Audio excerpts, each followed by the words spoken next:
silhouette standing a few feet away from them on the sandbar. "You again," said Greg. "Why do you want us to get out of here?" "There's danger," the boy answered. "There's going to be a flash flood." "When?" asked Dylan. "Soon." "How do you know?" "I know." The boys found the kid weird, real weird, almost zombie-like. His lips hardly moved when he talked, and he spoke in a whispered monotone. He had a glazed, faraway stare, and he never made eye contact. Also, his face seemed drained of all color. "Just who are you, anyway?" asked Greg. "I'm Bobby Randall." "Why are you all wet?" "I fell in." "You ought to get those wet clothes off," said Greg. "You must be freezing. Do you live far from here?" "I came from the cabin in the big boulder." Suddenly they heard a whining sound.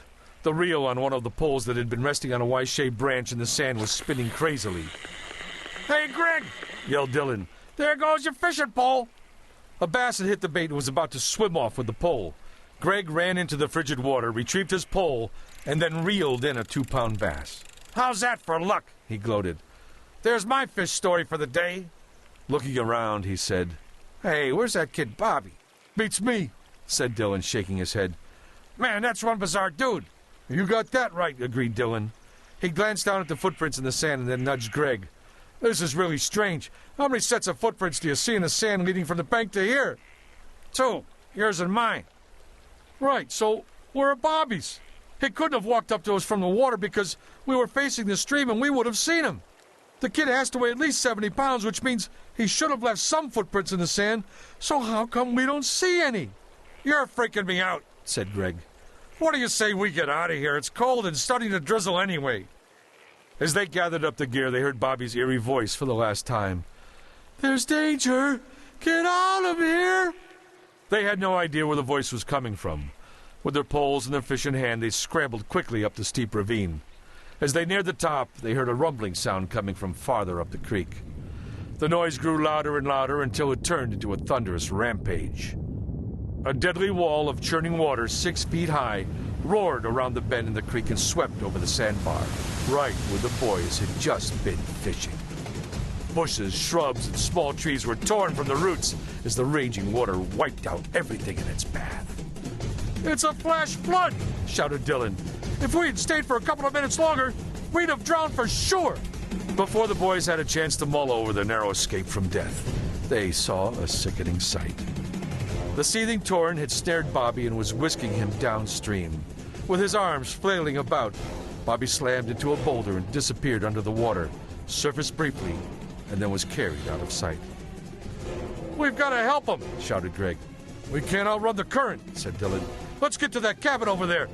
They raced to the house built into the boulder and pounded on the door. A bearded, balding man in his 40s with a frayed lumberjack shirt, jeans, and boots answered. "Please, mister," pleaded Dylan. "Call the police or the fire department or someone. Oh, a boy is drowning. He got caught in a flash flood." The man reeled for a moment as if the words had nearly knocked him out. A pained look creased his face. "Please, mister, please call," cried Greg. The man snapped out of his trance, grabbed the phone, and called the sheriff's office. "Sam, this is Harry. Some boys here tell me they saw a kid get swept away by a flash flood in Cooper Creek." Harry paused and shook his head when the sheriff told him he had just received a call from a fisherman reporting that a retaining dam had burst for the second time in 2 years. Harry choked up with emotion and slumped into his chair. "I know, Sam. It's like we live in that nightmare." He hung up the phone as tears streamed down his face. "He said his name was Bobby," Greg told Harry. "And I think he said he lived here." Harry bounded out of his chair. "What did you say?" "The boy, he said his name was Bobby." "Bobby what?" "I don't remember," Greg said. "Was his name Randall? Bobby Randall?" Yeah, that's it." "What did he look like?" "Well, he was kind of skinny kid, about 10 years old, a short haircut, a yellow t-shirt, and jeans with bright red patches on the knee." "Yeah, how did you know?" "You just described my son." "Oh, I'm so sorry to hear that. I sure hope he makes it." There was no way for Greg and Dylan to prepare for what happened next. Harry's eyes flashed with anger. He grabbed his hunting rifle and leveled it right at the 2 stunned boys. "All right, you punks," he snarled. "That is the meanest, dirtiest joke I've ever heard. Have you no shame?"